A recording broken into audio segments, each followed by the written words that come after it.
Hey guys, it's Tim Miller from the Bulwark. Kind of lost in all the craziness of yesterday was a speech that Virginia Governor Glenn Youngkin gave at Capital One Arena in D.C. following Trump's inauguration. The speech was to the MAGA masses that did not get to attend the inauguration since they moved it inside because it was so chilly. Glenn Youngkin is supposed to be one of the mainstream Republicans, one of the normal ones, whatever word you want to use. He's somebody that I think has aspirations in the future of the party. And I just thought it was very telling, the rhetoric that he used at this speech, because it shows that at this point, the entirety of the governing party of this country, the Republicans, is a cult.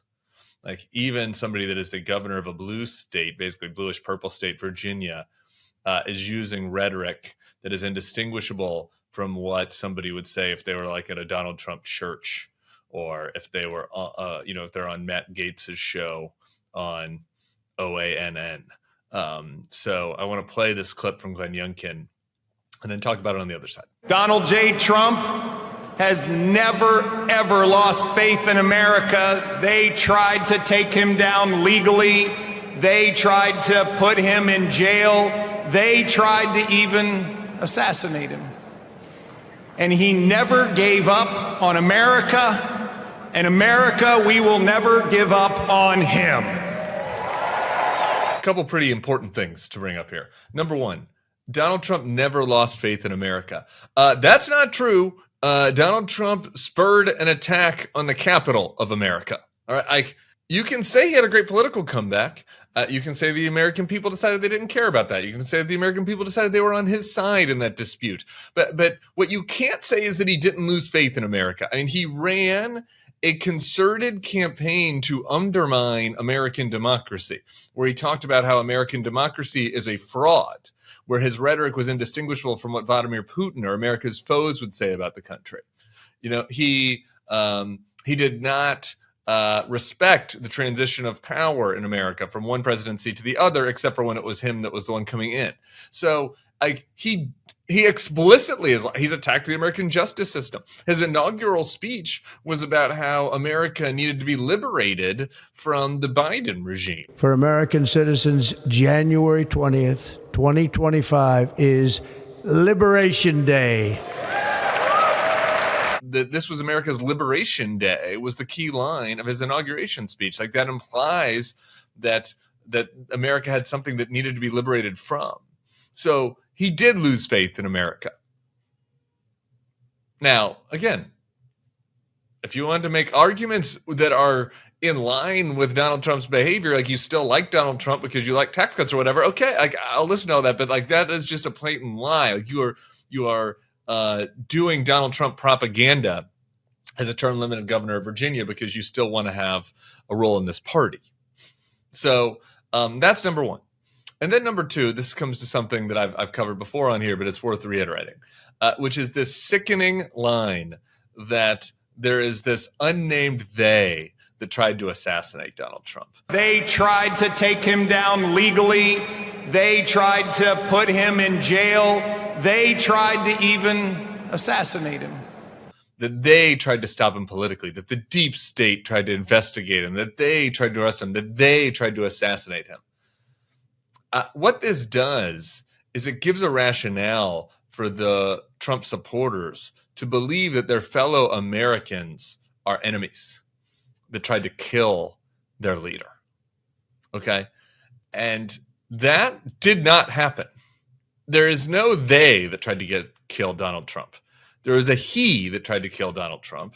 A he that, according to reports, was somebody that was a supporter of the president, was a Republican, came from a Republican family.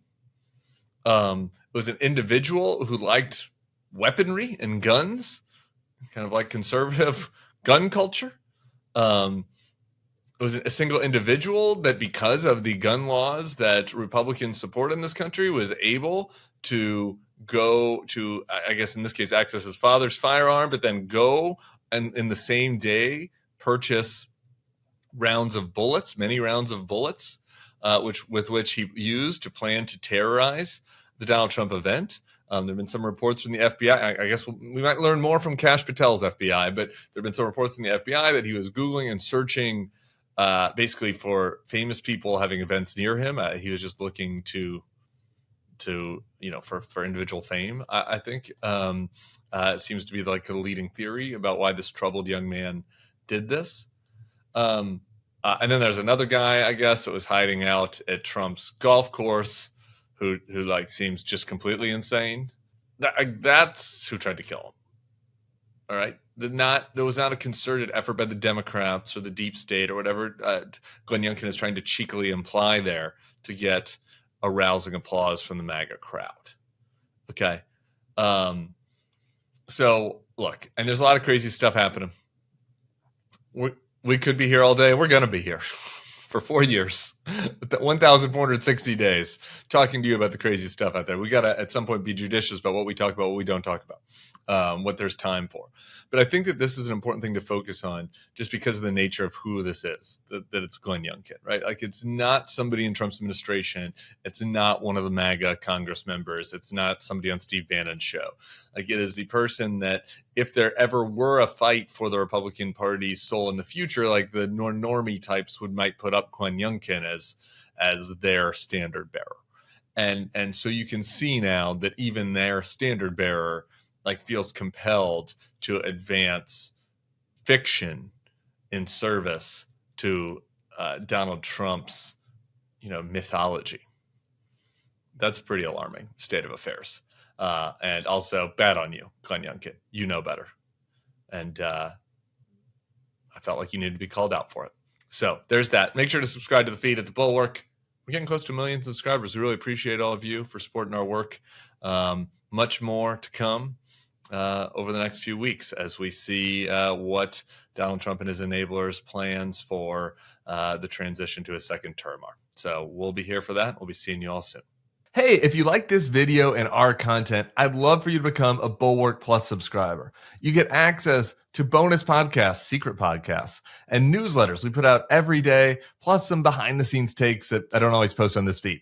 In addition, you can become part of the Bulwark community. Come over to our Substack and comment and meet other like-minded people. We'd love to have you. Starting today, you can get a free trial at thebulwark.com/free trial. The link is right here on the screen and below in the description. We'd love to have you as part of our community. Come on and give it a free try today.